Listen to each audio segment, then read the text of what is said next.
In the deepest parts of the Slavic forests, where sunlight barely touches the ground and the trees whisper ancient secrets, there lives a witch. But not just any witch. She is older than memory, more powerful than kings, and far more dangerous than any monster. Her name alone was enough to make children behave and adults tremble. Her name is Baba Yaga. Picture yourself as a child in medieval Russia. You've wandered too far from your village, chasing a rabbit or picking berries. The forest grows darker. The path disappears. And then, you smell it. Rot. Decay. Something cooking that shouldn't be cooked. You push through the undergrowth and freeze at what you see. A hut. But it stands on enormous chicken legs, scratching at the ground like a living thing. The fence around it isn't made of wood, it's made of bones. Human bones. And mounted on each fence post is a skull, their eye sockets glowing with eerie light. The hut suddenly spins to face you, as if it knows you're there. The door, shaped like a mouthful of teeth, creaks open, and she emerges. Baba Yaga is impossibly old. Her skin hangs from ancient bones. Her nose is long and hooked, nearly touching her chin. But it's her teeth that truly terrify. Iron teeth filed to points, stained with rust, or blood. Her eyes see everything. One looks at you, the other looks through you, seeing your past, your secrets, your future. She grins, and those iron teeth click together like a trap. In some tales, she flies through the forest in a giant mortar, using the pestle to steer and a broom made of silver birch to sweep away her tracks. The sound of her grinding pestle against mortar announces her approach, a horrible scraping that echoes through the trees. When Baba Yaga hunts, she doesn't just kill, she devours. Children are her favorite meal, roasted in her oven until their bones are soft enough to crunch. But she's been known to eat adults too, especially those who lie, those who are rude, or those who simply displease her. But here's what makes Baba Yaga truly terrifying. She's unpredictable. Sometimes she helps heroes on their quests. Sometimes she tests them with impossible tasks. And sometimes she just eats them. You never know which Baba Yaga you'll meet until it's too late. To understand Baba Yaga, we must understand the world that created her. Medieval Slavic territories, what we now call Russia, Ukraine, Poland, and surrounding regions, were dominated by vast primeval forests. These weren't the managed forests of today. These were ancient, trackless wilderness where people genuinely got lost and died, where wolves, bears, and winter itself were deadly threats. The forest was both provider and predator. For Slavic communities, the forest represented the boundary between civilization and chaos, between the known and the unknown. Venturing too deep was genuinely dangerous. Children who wandered into the forest might never return. Baba Yaga became the embodiment of that danger. She was the reason children stayed close to home. She was the explanation for those who vanished in the woods. But she was more than just a cautionary tale. The name Baba means grandmother or old woman in Slavic languages. Before Christianity spread through Eastern Europe, Slavic paganism revered powerful female figures, goddesses of death, winter, and the wild places. Baba Yaga likely evolved from these ancient deities. She represents the old ways, the pre-Christian powers that once ruled these lands. Her hut on chicken legs? That echoes real Slavic burial practices where the dead were placed in small wooden structures raised on posts to keep animals away. Those skull-topped fence posts? They mirror Slavic traditions of marking sacred or dangerous places with carved posts.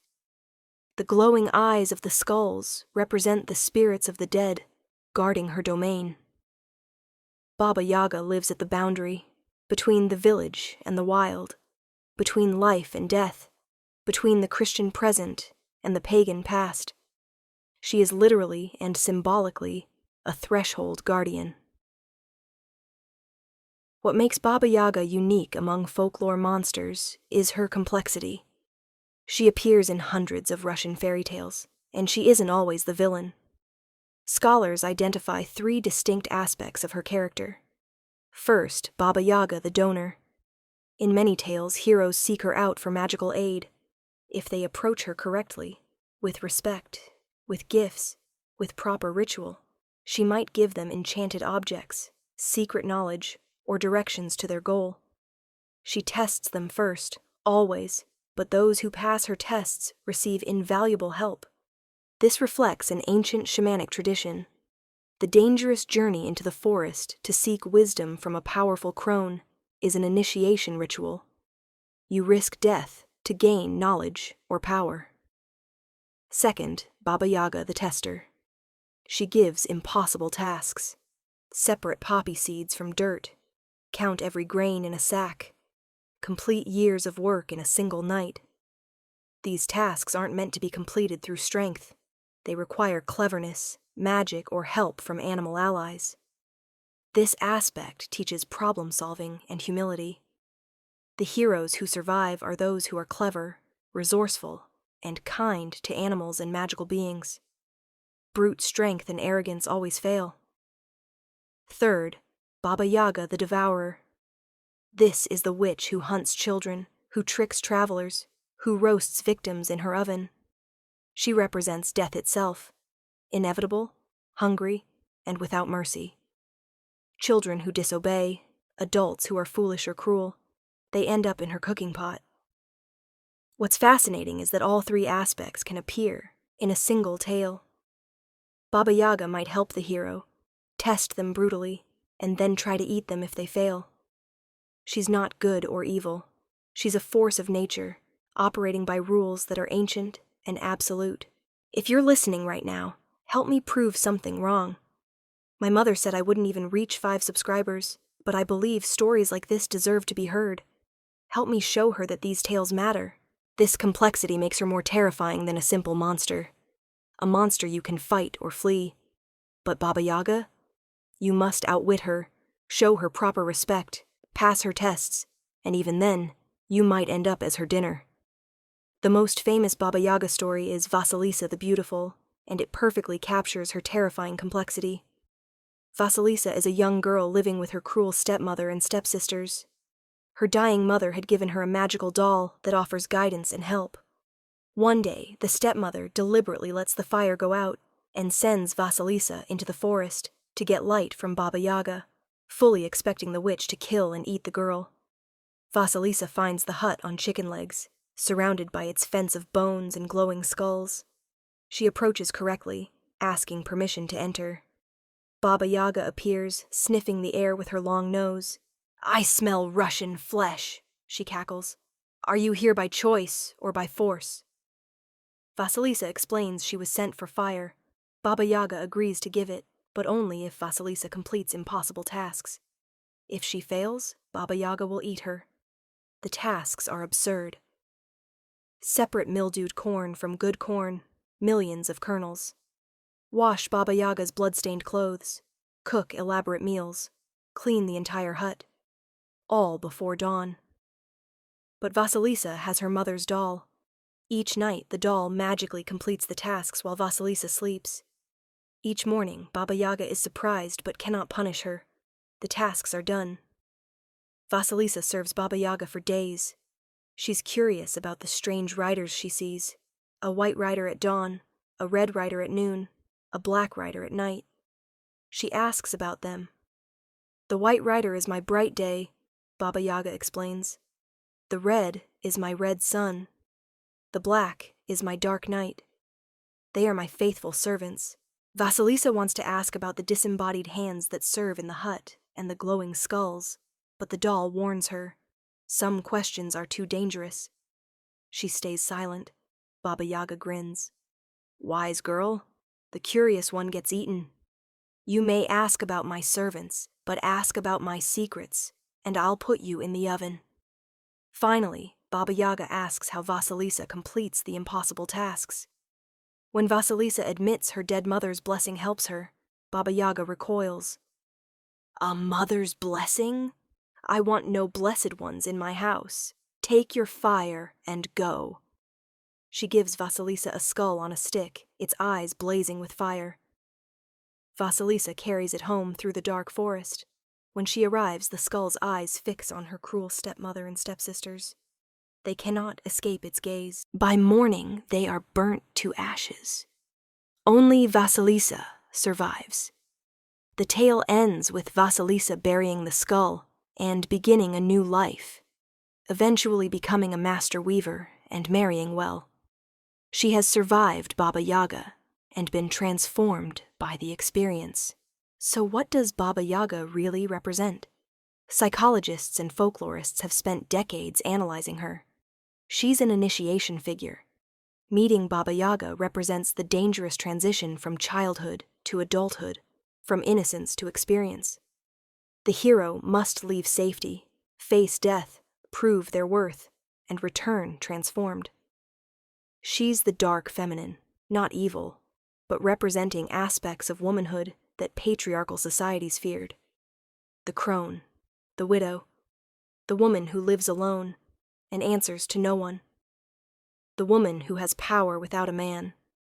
The woman who devours rather than nurtures.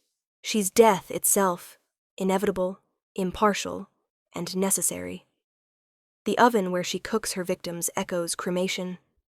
Her hut on chicken legs resembles burial houses. The skulls are the dead she commands. She is the dark goddess who claims us all eventually. But she's also wisdom. Dangerous wisdom. The kind that costs something to obtain. Knowledge that can only be gained by risking everything, by facing your fears, by completing impossible tasks. In modern times, Baba Yaga has been reclaimed by some as a symbol of female power and independence.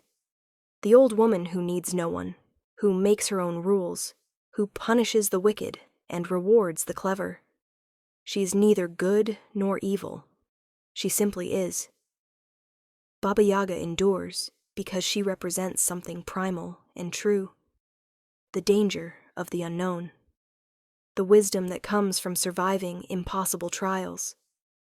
The understanding that the universe doesn't owe us safety or fairness.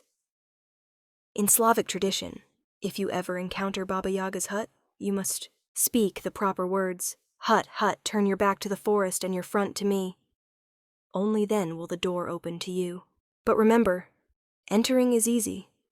Leaving alive? That's the real challenge. For centuries, Slavic grandmothers have told Baba Yaga stories to their grandchildren. Not just to scare them, but to teach them. Be clever.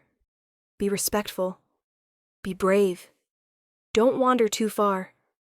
Don't trust too easily. And remember, the forest is always watching.